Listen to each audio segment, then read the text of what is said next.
Hi, my name is Thomas. Welcome to Cheeky Kokako for another miniatures video. In this episode, I'm looking at the mini which I use for one of the dragons, the Pseudodragon. The stats for the Pseudodragon can be found in the Monster Manual on page 254. The miniature that I chose for my Pseudodragon mini is from WizKids' Nolzur's Marvelous Miniatures line, Familiars number 72563. Also included in this pack are a Firebat and an Imp mini. This unpainted miniature has a base size of tiny, which is the size that Pseudodragons are supposed to be, and that made me happy. Pseudodragons are funny little creatures. They're kind of a throwback to the old days of early Dungeons & Dragons, when familiars were more personal than the spell Find Familiar in 5th edition. In the description of them in the Monster Manual, it suggests that they can be used as a familiar, and tells you what they would share with the wizard, but it doesn't discuss how it would mesh with the rules for the current Find Familiar spell.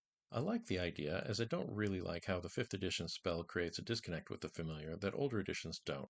As such, I've created my own house rules for familiars, which takes the parts I like from older and newer editions and blends them together to create more of a familiar like we find in literature.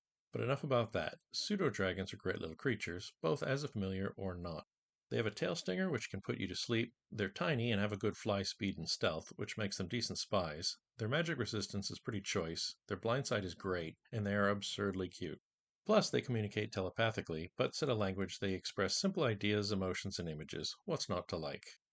As usual, for scale, Inchimic 25mm in the Stork is 1 inch tall from the bottom of its base, while the Summer Eladrin mini will give an idea of the scale of the Pseudodragon next to an average human-sized mini.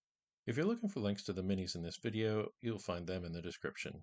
And this pretty much covers this video. If you have miniatures that you either like or dislike for Pseudodragons in your game, let us know what they are in the comments. I'll catch you next time when I show you another miniature from my collection. Until then, this is Thomas for Cheeky Kokako.